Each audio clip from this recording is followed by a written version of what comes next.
Hey, Dave, how's it going? Randy, great to see you. Excellent. Great to be seen. Everybody, this is episode 190 of Tech Sales Insights. Really excited to have a longtime friend, Dave Donatelli, on. He is currently the CEO of Riverbed. We've got a great title topic today, which is go-to-market best practices as the CEO. And Dave has certainly worn a lot of hats over the years, and look forward to learning from you today, Dave. Looking forward to the discussion, Randy, as always. Awesome. And we're sponsored by Zoom Info, who's the go-to-market platform sponsor of Sales Community. Most people know them for having the best kind of contact names, address, numbers, kind of whatever it is that you want.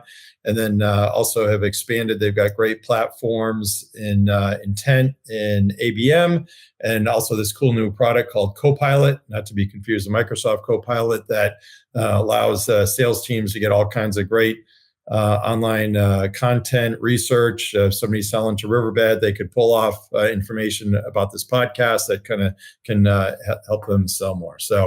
And we already have, so thanks to Zoom Info there. And we have from Peter Bell, two absolute legends. Thank you, Peter. You are a GOAT as well.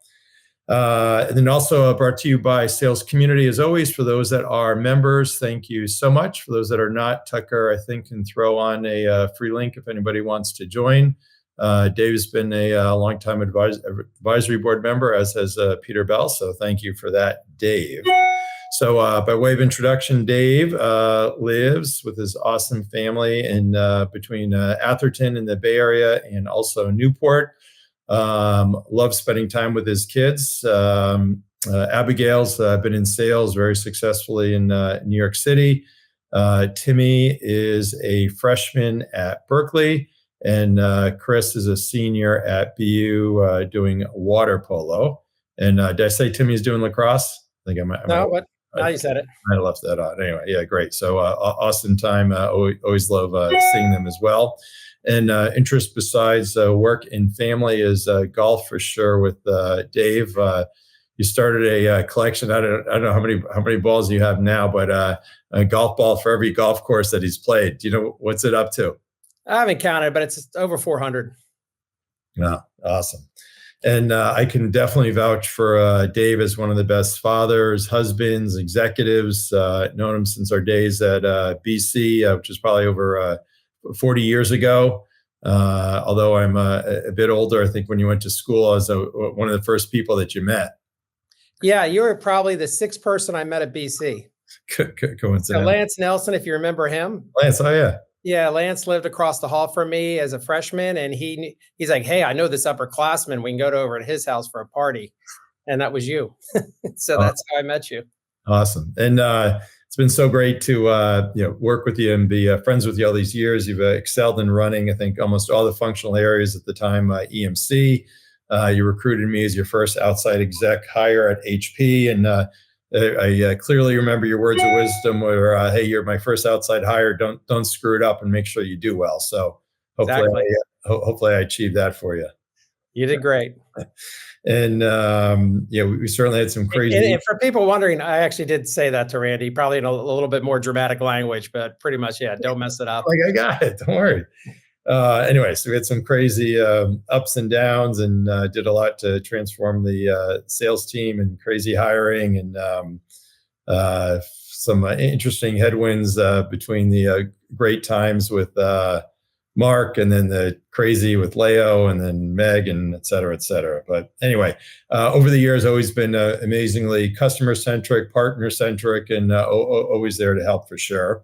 And to help with intros, I got some other friends as well. Rich Girafo, who's running, I think, the Americas these days at AWS, says super grateful for a conversation I had with Dave on a late Friday night at HP.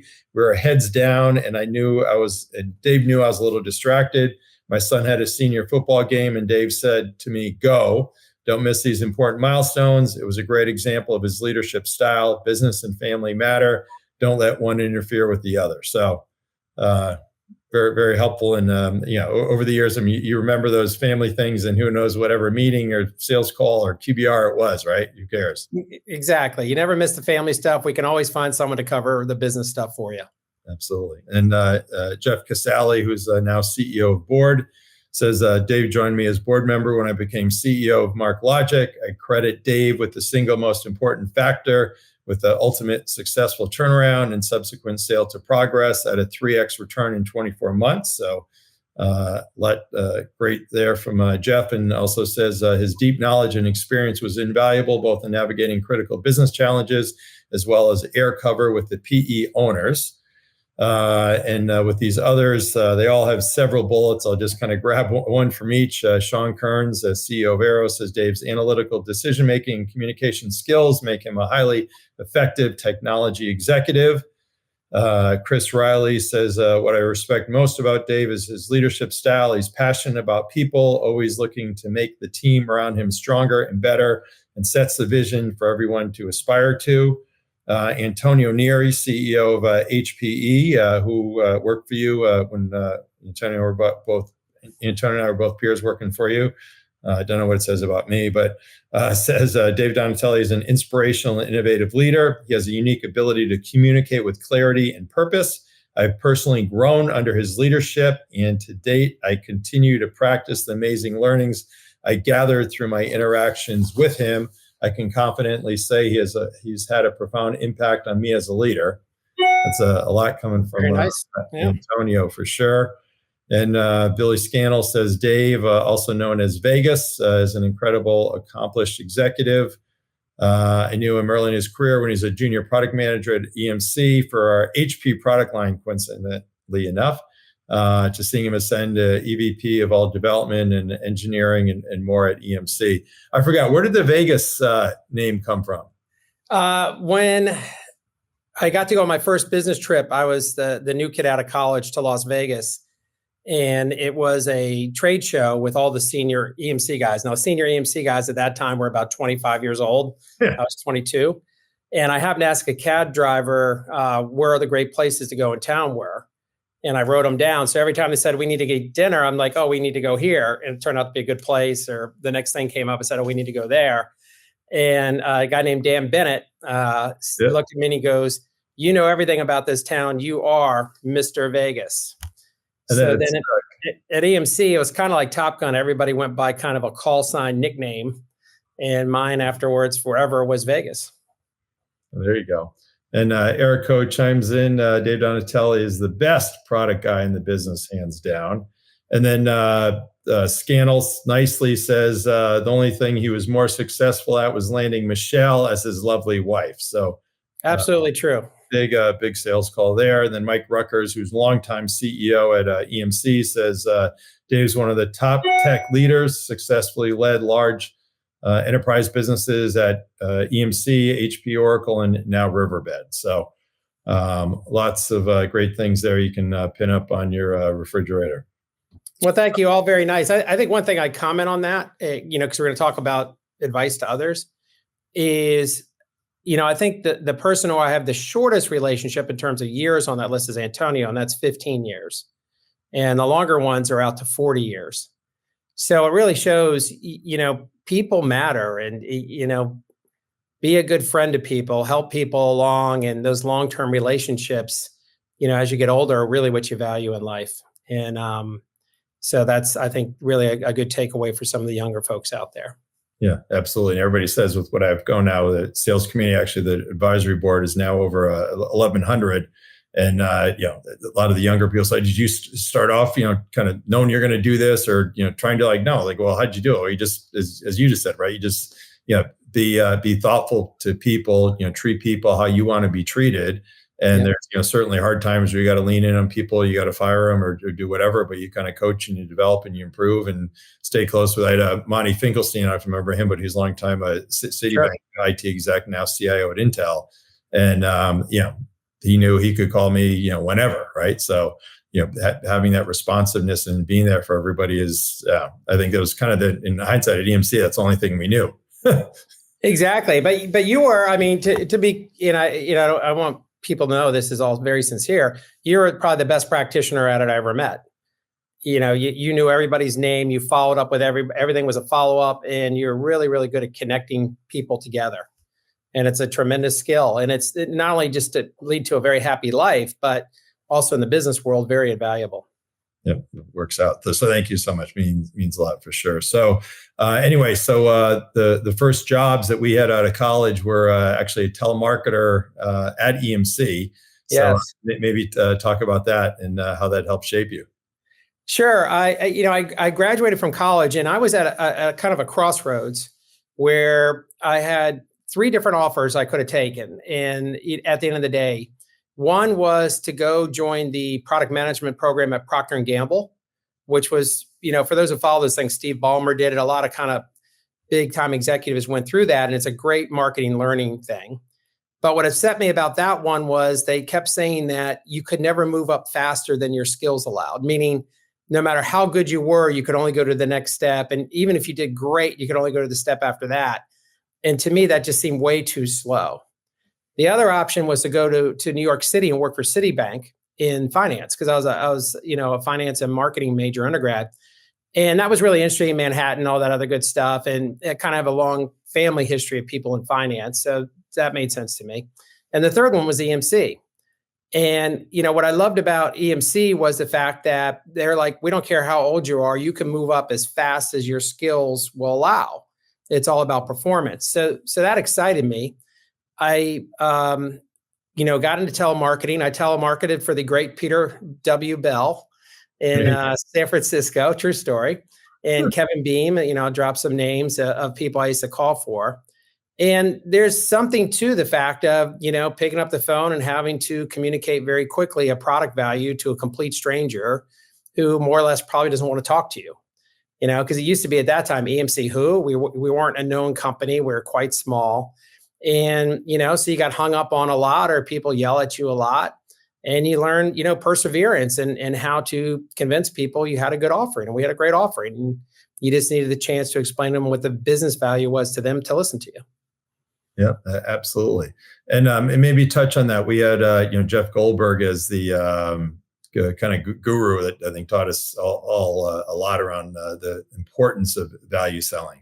There isn't a week I don't go by that I don't think about Jeff Goldberg. And for such an unassuming guy, most people in the industry wouldn't know who Jeff Goldberg is. I think if you talk to folks who are at the company at that time, how much we learned from him.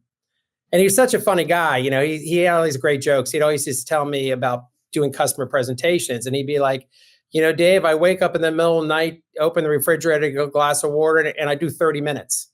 So meaning the light turns on and, he's going to give his pitch. He's always ready. But he had so much practical advice, some basic stuff. I remember he always told a story about training where they were in a customer dispute and decided to give the customer a refund check. And he said, there's two letters you could write. One letter that has a whole explanation of how what the customer did was wrong, but, we will grant you this check in a way to make you, happy. Wrong way to do it. Right way to do it. Start your letter with, enclosed is the check we owe you, period. Value as a customer. Hope this resolves everything. Look forward to working with you. And it's little stuff like that. And, and then into the idea, like you talked about, is really learning how to sell business value. What's the impact that the product is you're trying to sell to make someone's business or organization, run better, save them money, help them make money. Again, is something that every company needs to, do and learn, and reps need to learn how to present that. And Jeff was a master at teaching us all those things very early in our careers. Absolutely. And Peter chimes in and says, Vegas was an incredible telemarketer. And Eric says the original elevator pitch training. So, EMC, I mean, lots of great leaders there with Dick and Jack and Roger and Mike. Any one or two in particular specific examples of things that you learned? Oh, I learned a ton from all of them. Like Jeff Goldberg, I would say Dick Egan is such a legend. And, Dick was so humble. And I talked to him about it, where he never really wanted to personally be known as, this kind of the tech entrepreneur that he was. He liked his anonymity. He liked to be able to go home and have no one bother him. But the things he really taught us all: have great customer service, give everybody your home phone number, be available at any time to help your customer. He used to put the signs up, "It's the product, stupid." Yep. These were all Dick Egan things that I carry forward to this day. And so much you might not have seen as much on the sales side, but he put so much effort into the engineering roadmap and making sure we had the right product. And he used to always bet the engineers. It was always the funniest thing. He'd do a bet of like ridiculous odds, like 500 to 1, that they couldn't deliver a product like a month early. And the whole idea was to get him to deliver the product a month early. And then he literally would go to the bank and get cash. Because I used to help him carry it in these these duffel bags, and he'd pay them all out. And it was so much about, tech is about having great products and having products beating the competition on time to market, doing that. On the selling side, as you know, he was a very aggressive seller, very aggressive marketer of their benefits, and willing to go meet any customer, anytime, anywhere to get a deal. And just fabulous things to learn. I think Mike Rucker's was kind of the yin to Dick's yang, meaning, Mike was extremely process oriented, and how do you set things up the right way, and how do you enable a business to scale? Very big into quality. How do you make sure whatever you're shipping is really working? And that's a huge thing in sales as well, because if you're busy trying to keep the product you've already sold in an account because it's having problems, obviously that's tying up all your time, and you can't move to the next sale and the next sale and the next sale. So Mike's big thing was, hey, if you execute well all the time, then you free up all these selling hours, because you can, the customer's happy with what you've done, which gives you the right to then sell them the next thing and the next thing and get deeper in the account. And both lessons are incredibly important. And, I very much was grateful the fact I got to learn them from, the folks from the ground up very early in my career.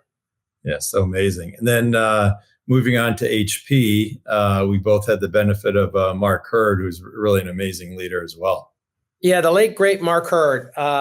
Love working for Mark Hurd. And, I think the most legendary thing about Mark Hurd, and you certainly were a part of them, were what I used to call the Mark Hurd review. Because a Mark Hurd review is, every aspect of your business he will question to a detailed level you can't believe he knows, but he actually knows it. And he did his home. He does his homework. So he does his homework. I mean, why don't you should tell a story about the first review, what I was trying to explain to you, what you were about ready to go into. We're in a hotel room. We've got Linda Williams, Jazz Suit, and probably some others, kind of my ops and finance team. So we think we're ready, gone through, dissected everything. So Dave comes in kind of 8:00 at night. So, okay, you ready to prep? Like, I'm ready. So, so Dave does the Mark sunglasses. I have the glasses down.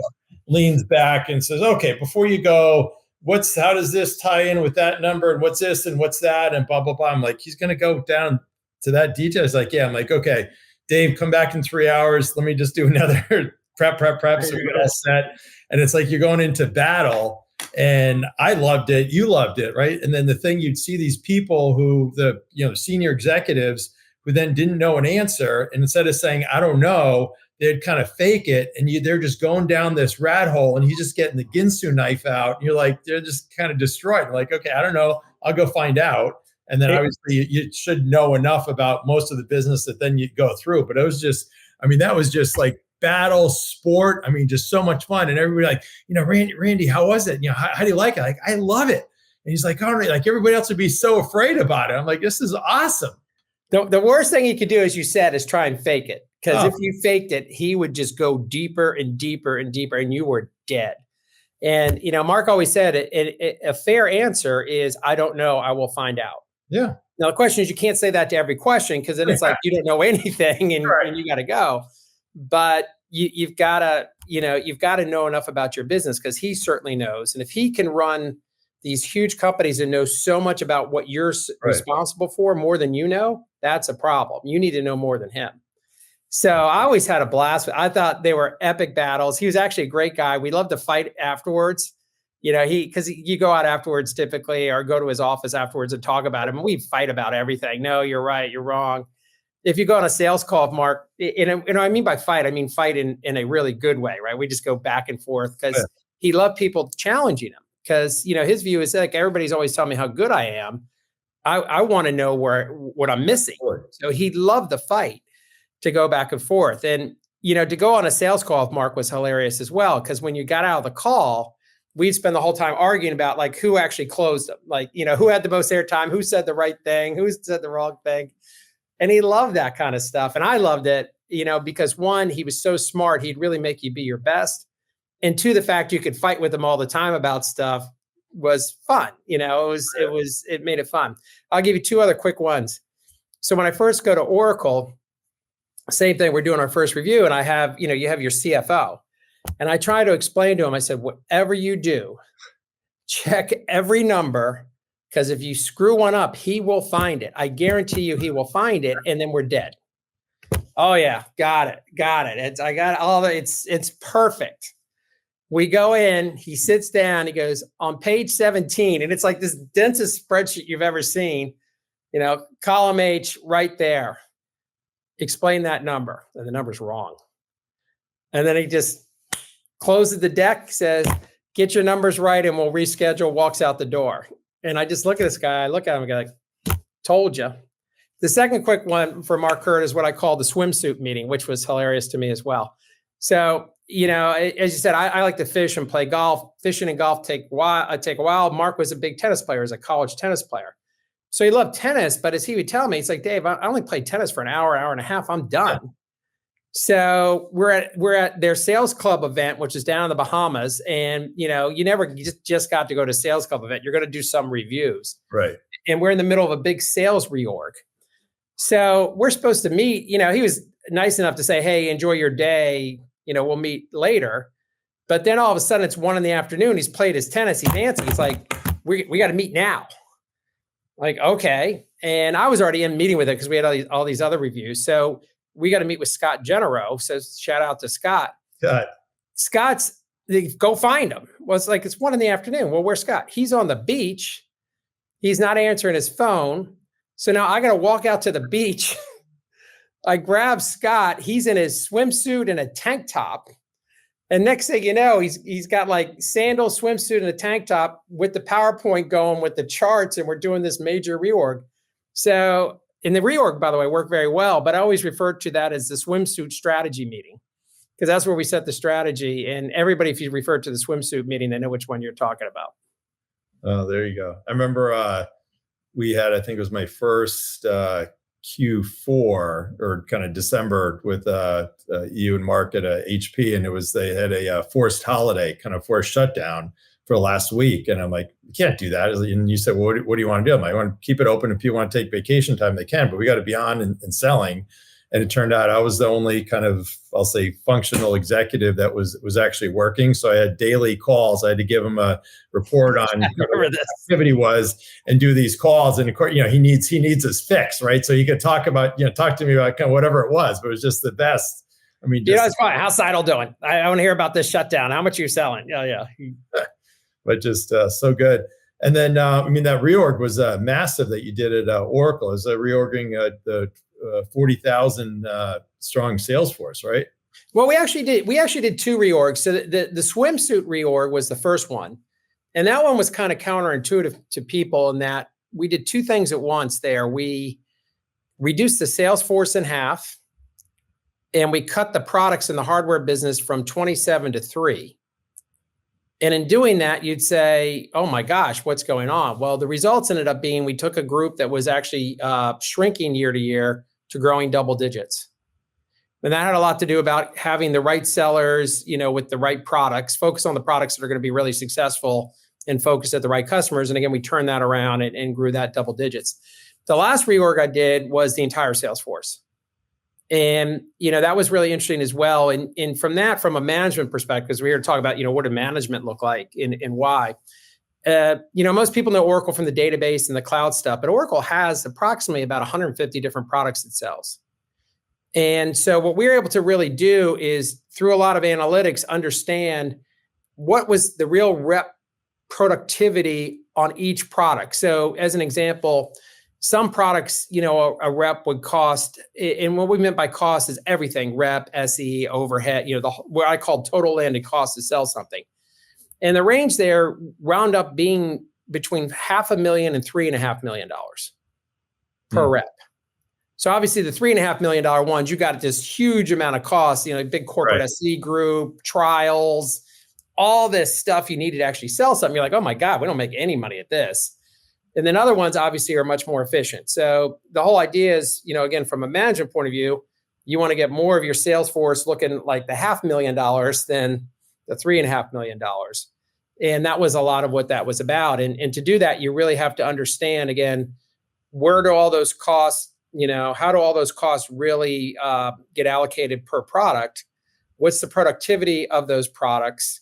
And then what's the optimal way to organize around that? And that's kind of what we did. And, you've seen Oracle's stock really do extremely well. And part of that was the takeoff of the cloud and reorganize the sales force in order to help really the cloud grow. So going from kind of an on-prem perpetual business to really a SaaS-based, subscription business. Absolutely. Kind of like the when Rutgers got us out of the DAC Prime Wang storage business, and we all thought, oh, that's so stupid. And obviously, anytime you get have more focus is better, right? Exactly. A very similar situation. And again, you see these patterns repeat. Different companies, same tech industry, but different segments of the industry. And, what I see is focus always wins in the end. Right. Larry's great saying all the time is suites always win in the end. Don't sell a bunch of point products, sell things as a single suite. That's what ultimately wins. And both prove to be true over and over and again. Wow, so great. So from Ruth Ann, she says, during this time at EMC, working for Dave and working with you, Randy, and others, I learned to wake up every day to serve sales. Still a mantra for me. Very well said, Ruth Ann. Thanks. And Dave Boyle says, I can vouch for Dave's golfing. He beat my good friend twice at the Newport Country Club playoffs. Ooh. Well, I actually retired for 2 years, and I have my book. I joke, here's my retirement book. Chapter 1, average golfer. Chapter 2, even worse fisherman. So, but yeah, I enjoy to play golf. I enjoy golf. I'm about a 9 index for those who track those things. There you go. What I found in retirement is I didn't get any better. This is one of the reasons I went back to work. It's like, all right, this is as good as I'm ever going to get, so I might as well just go work. There you go. And you get more Pro-Am invites. Yeah, it's true. And I saw Dave actually when I was out in Southern California a couple weeks ago. So he's doing well, and probably eventually he'll be looking for his next gig. Well, Dave is one of the funniest guys you'd meet, and his EMC name was Batman because he looked like Michael Keaton, so he's called him Batman. There you go. Awesome. All right. So then going on to Riverbed. So you had a swizzle there, so to speak, in terms of, likewise kind of focusing more on the kind of pyramid segment as opposed to the offering in terms of what you're doing kind of direct and through the channel, right? Yes. Big change again. And, what we've seen consistently is a topic we just spoke about is EMC, Hewlett-Packard, and Oracle did a version of what we're doing at Riverbed, which is on the enterprise accounts, you actually have the reps get fewer accounts, fewer products, more focused. And every time we've done this at all these different companies, the reaction is always the same. The reps will come in and say, you have ruined my life. You've taken away all my accounts. I have absolutely no idea how I'm going to get to this quota. You guys are evil and bad people and everything else. And then you do it for like a year or so, and everybody comes back and says, oh, I'm achieving more than I ever have. I like the fact I actually know my customers. And in fact, and it's happening here at Riverbed now, I actually have too many accounts. I actually want to go to even fewer. And, consistently that always proves out in regard to enterprise sellers is that when you give them fewer accounts that they can focus on, they do better.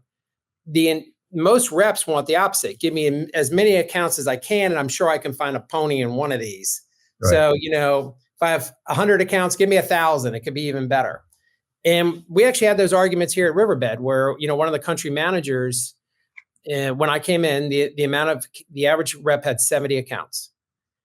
One of the country managers was arguing vehemently with me, not like just a little my suggestion. I mean, a huge argument. He wanted them to go to 1,000. It's ridiculous. So what we moved to was 3 to 10. And again, so we're about a year into it, and we'll see some, not all, but some next year we'll go to even a smaller, smaller grouping, because it's what's playing out is what we're seeing is they get very deeply embedded in their accounts, and they need fewer accounts to make their number.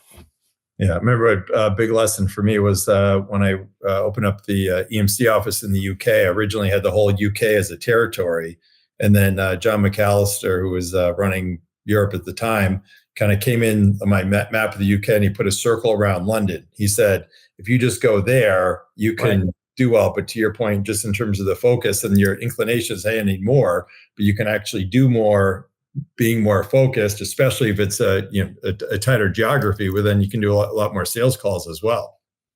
Yeah, ironically, as you said, that the person who was arguing for the 1,000 accounts was the person who managed the UK.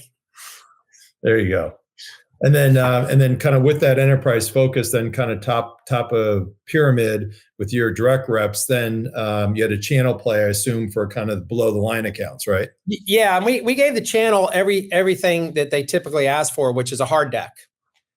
So because we have named accounts, it makes it very easy to manage, which is, hey, the named accounts, we partner with our channel partners there, but our rep is the lead. And then below named accounts, or anything that's not a named account, that's 100% channel. And, we obviously help them if they need help. We have people who help them.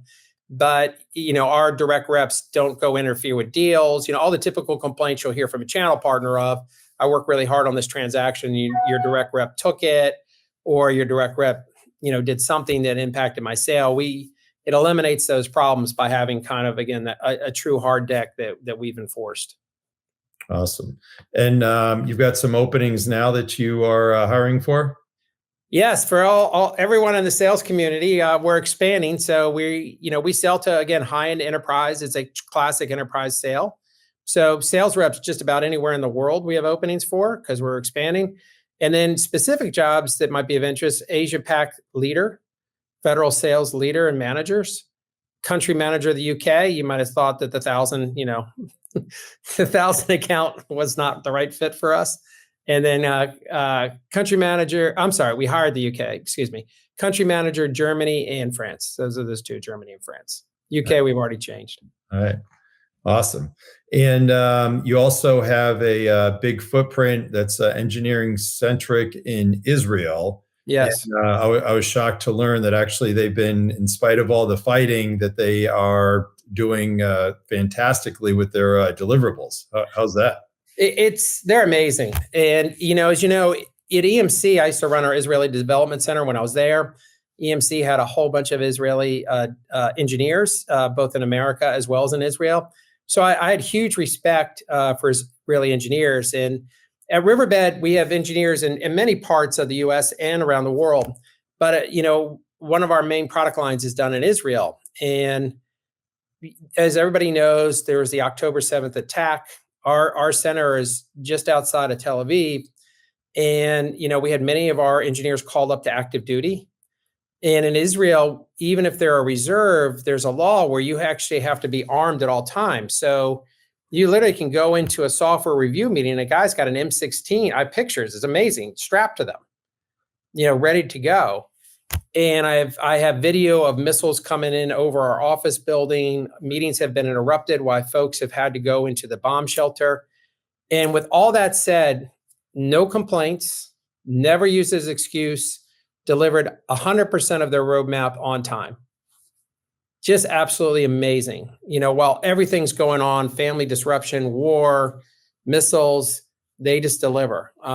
Unbelievable. I have unbelievable respect for them and what they've accomplished. And it's, like I said, it's just amazing.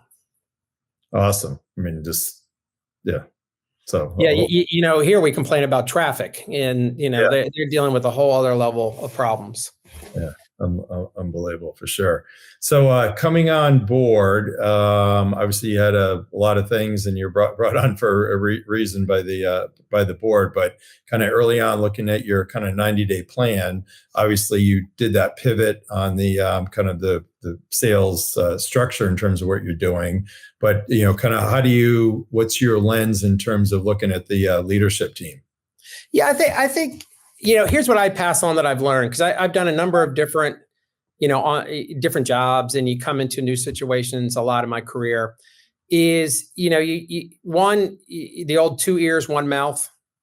Listen a lot, get input from everywhere in all levels of the organization. I don't just talk to senior people. I go to every level I can talk to.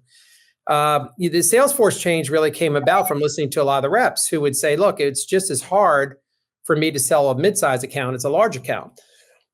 Excuse me. And obviously the large accounts are much bigger revenue opportunities. So in the face of limited, resources, because everybody ultimately's resources are constrained. Okay, why don't we put everybody on the large accounts, right? Same selling effort, more money. So that's what kind of drove that.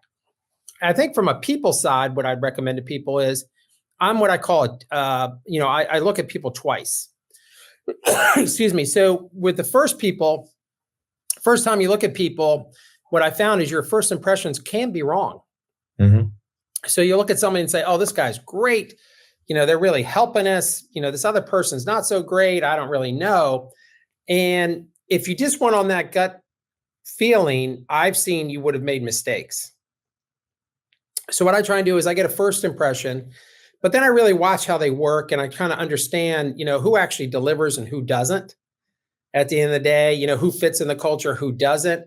And that reveals itself a little bit over time. So, obviously you'll see some people who are no-brainer, like they just don't fit. This is a poison person, or they're unethical, whatever. Sure, get rid of them early. But the other folks, I think you got to give a little time to really reveal who's on board with what you're trying to do, who's not, who's a keeper, who's not. And so I try and do that over a period of time at the beginning versus just snap decision and off we go. The most important thing to do, though, is take all that input, but you got to have a vision of what you're trying to get done, because you can't get anything done unless people know what the destination is. So that's the first thing I worked on when I got here, which is, okay, what are we trying to be as a company? What are we trying to do from a product perspective?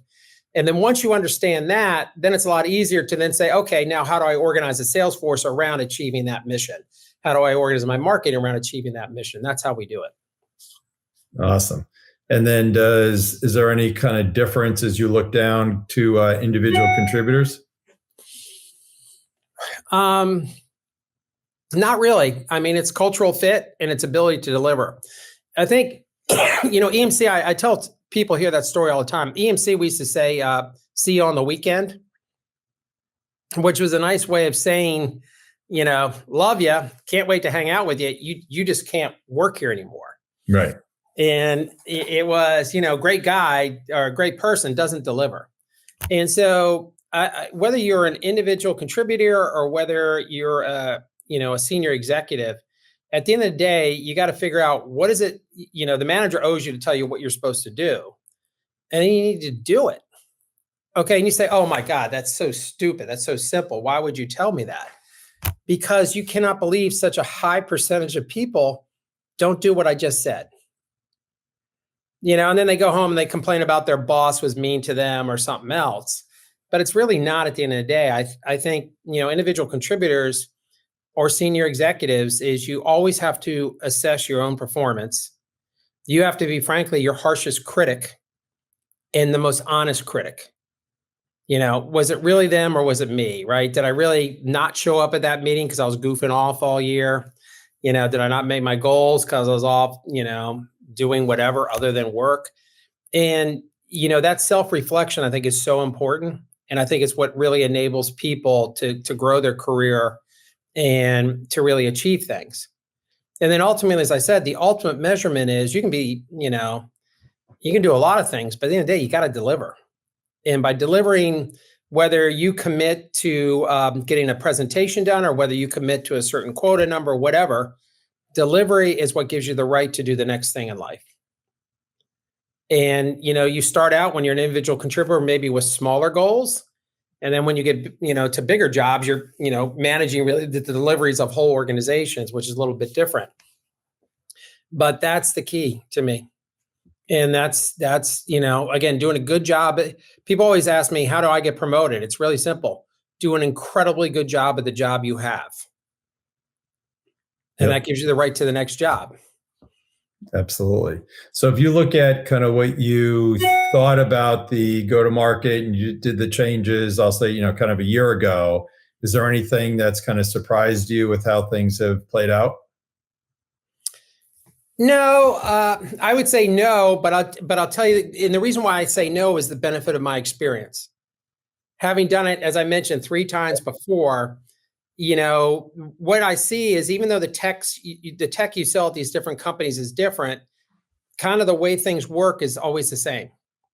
And so I warned the board when we did this. I said, my liking to a big sales organization reorg is, and everybody has mental images. I go, think about you're on a horse and you're trying to cross a raging river. And you get halfway across the river, which is where it's deepest and has the strongest current. And you're like, oh crap, this is hard.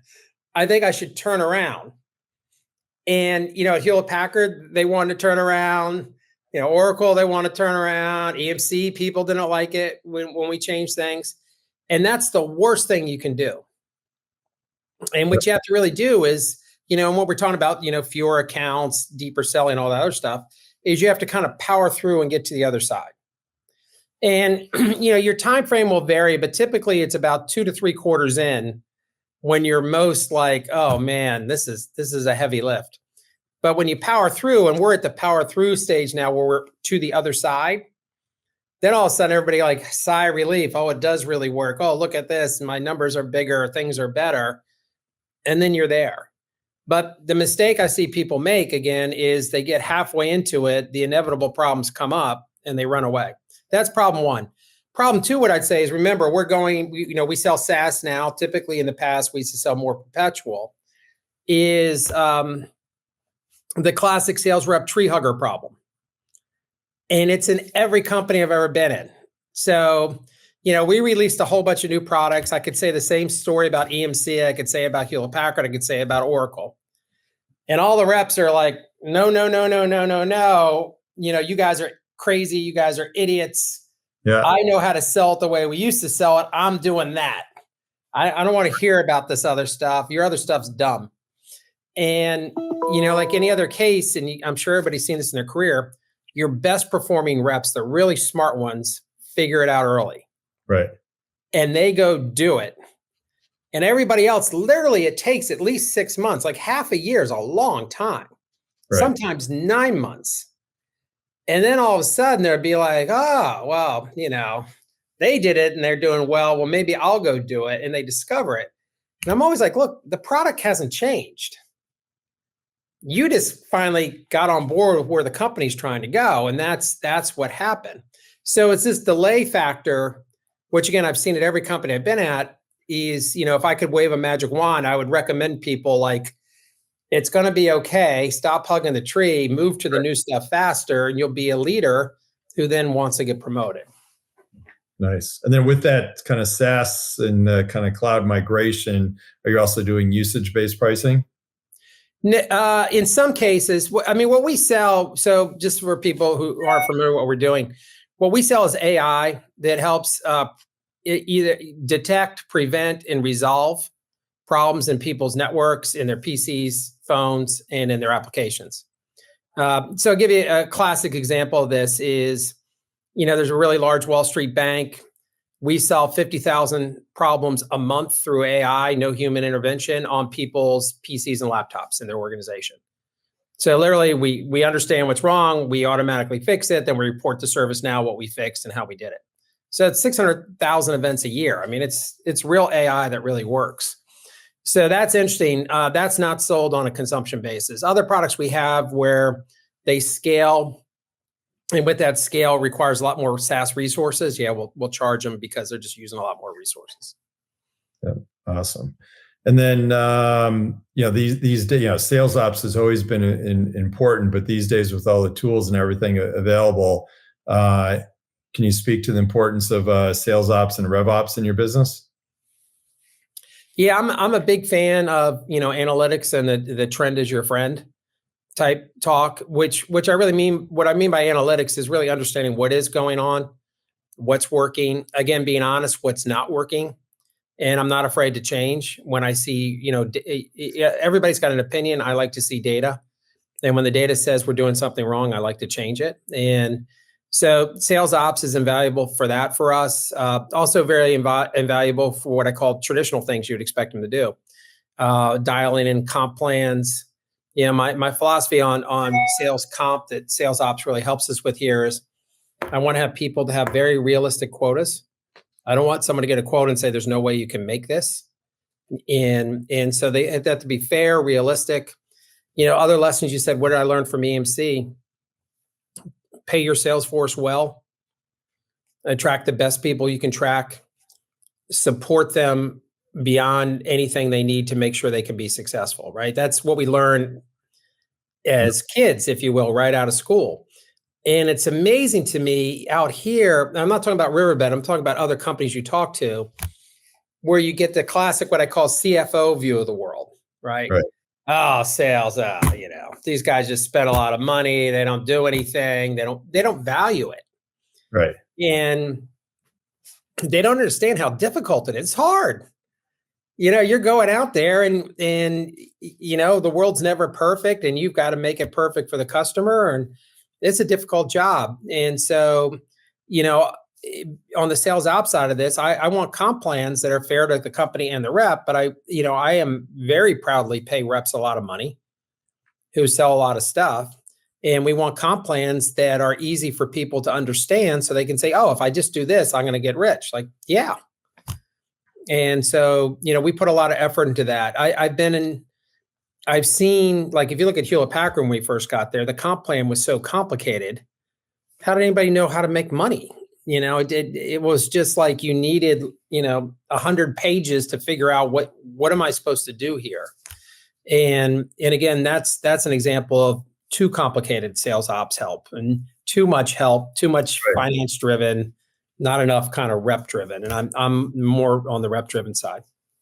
Absolutely. And when we're talking about tools, surprisingly enough, you said you actually look at Clary every day. I look at Clary every single day. I love Clary. More so than you even look at Salesforce. Yeah. I mean, Clary is an analytics engine that, sits on top of Salesforce. So at my level, I don't have to go into all the exact stuff that you can get in any Salesforce thing. But, at our company, at least, our reps are really good using it. And it's a really good summary of where all the large deals are sitting and what progress we're making or not making on them. And so it allows me to kind of drill down and even as CEO, I'll pick up the phone, I call the rep. I don't talk to the manager, I talk directly to the rep. Hey, what's going on here? What can we do to help? How do we help close that? Which again is pure EMC training, which I love. Yep, absolutely.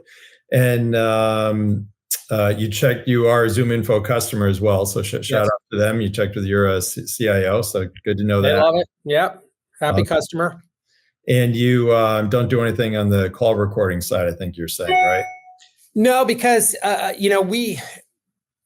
again, our reps really, and I saw a question come about, spending time with customers. We want all our reps at customer sites, which really doesn't lend itself to recording. Of course, some people will record a team session or something like that if we're doing that. But, we're selling, if you look at the financial institutions in New York, they're all back. All our customers are in the office and we need to be in their office with them. Yep, absolutely. And let's see, we have here from Ken Growy, Vegas Rocks, always customer centric, #GoBC. There you go. Actually, I got this. You got the shirt on today. Love it. Today. And let's see, Bridget says, love that. There's nothing worse than an overcomplicated comp plan for sure. And very thoughtful, multifaceted question here from Meg. You mentioned earlier about traveling to meet clients. How can green employees begin building strong relationships and earning the trust of clients, especially when it involves traveling to meet them and establishing rapport? It seems like trust and relationships are a two-way street, But for someone new, navigating this dynamic can be challenging, especially in a world where everyone's attention is in multiple directions, and you're working with prestigious clientele. What strategies or approaches would help them bridge that gap and grow into those trusted relationships? Great question. I'll take a first pass at it. So I get hit up all the time. Somebody had some new tech tool or sales tech stack tool or whatever. So I said, okay, I'll take the call. It was the CEO that reached out. So I get on the call, and it's basically the sales rep. And I'm like, okay, where's the CEO? He's like, well, well, he's not on here. And I said, okay, well, he's the one that actually had set it up with. I didn't get any note from him, so that's kind of strike one. So the person's starting the kind of sales cycle, and I said, do you even know what I do? He said, well, no. I said, are you familiar with sales community? He said, no. I'm like, okay, well, here, I don't mean to be a jerk, but just let me give you some great career advice, which plays into Meg. Is like, okay, take 3 minutes to do any homework about whoever it is that you're talking to. And so he had no idea in terms of how it can help and what to do and everything else. If you're CEO, if somebody says they're going to be on, that they should be on. So that was actually our, I might be old school this week that we have posted about that nice story. But Meg, to your point, I think it's a lot easier than you think.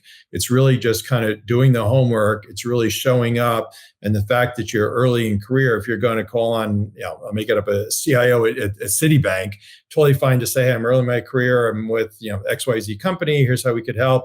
I noticed that, you've spoke about this topic, you posted on this, you're on the podcast about that. Here are some ways I think you can help.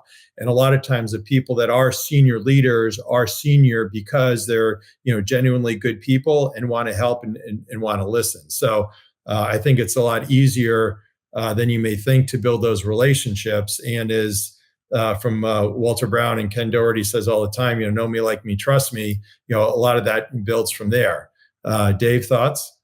Well, first of all, I think those are great answers. I think the second thing is you have to dive into the deep end a little bit. So meaning, I'll never forget some of the first sales calls I went in with various people, and it's scary. Listen, I love Paul Burke, but I got to tell a story that Paul may or may not like. So Paul Burke's a legendary salesperson, been doing it forever, big sales manager. I remember I just happened to go on his first sales call with him. And he's like, okay, I'll take the lead. And I was there to help him, da, da, da, da. So he sits in front of the customer, and we're going to do the presentation. And he just goes, just silent. So I got to step in and be like, okay, well, here's what we're here to talk about today. It's so great to be with you.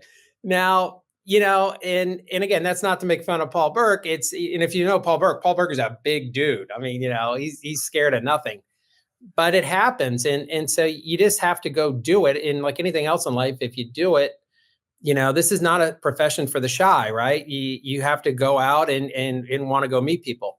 Second thing I'd say is the basics really work. One of our best reps here at Riverbed, I like to say about her, she's very successful, doesn't know a darn thing really deeply about our technology, which is a good thing and a bad thing. But what does she do? She shows up at the account all the time. She brings in coffee. She brings in bagels. She meets people when she knows they're in the cafeteria. And just by being around, right, people respect the fact that she's there, and she's built relationships, and they know her and they trust her. And, she's been extremely successful selling that way. So, showing up is the battle and taking yourself out of your comfort zone. And, and at the same time, yes, you're going to occasionally have some bad interactions. You have to know enough that that's what makes the great stories when you go home and talk to your friends about it. Because eventually it might hurt at the time, but eventually you start laughing about it and you just get over it and get better at it. Absolutely. Great words of wisdom there. All right. Time has been flying here. So then I'd like to ask if there's any PG Randy story to share. PG Randy, yeah, I have plenty of them. I think, as you heard us say earlier in this cast that, Randy's like the sixth person I met at BC. I've known Randy forever, which is a great thing. I think, two things. One, he was the leader of the rugby team at BC. And some of my roommates played on that team. So, Randy, you see now buttoned up professional. I'm used to seeing Randy on the rugby field afterwards. They had a big keg and singing all these songs and everything.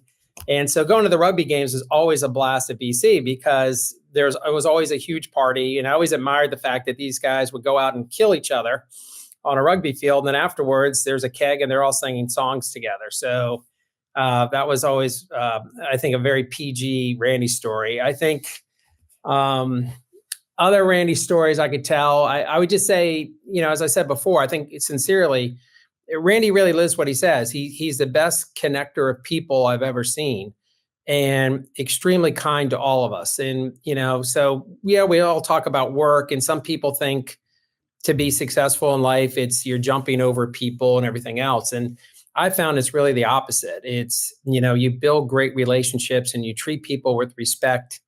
And, one, it means for a much more satisfying personal life. And then two, on a professional basis, never be short-sighted, because you will meet these people over and over and over again. It's really funny. We're in the middle of doing a deal here yesterday, and one person was holding up the signature. And they sent me a text of who the person was. And it was someone I won't disclose her name, but it was someone I used to work with in the past, and I was just started laughing. Right now, I haven't talked to this person in 20 years. But, if it's amazing how these people always come back into your life. Right.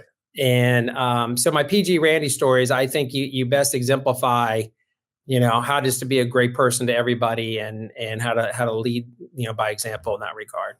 Great. Thank you so much. Means a lot. So you've been awesome. Thank you so very much. Tucker, as always, is behind the scenes here helping. And for those that ask questions, thanks. For those that are not members of Sales Community, please go ahead and join. You can just go to salescommunity.com. There's a free link there. And Dave, you've been awesome. Look forward to watching your continued success. And everybody have a great week. And thanks to ZoomInfo for sponsoring today.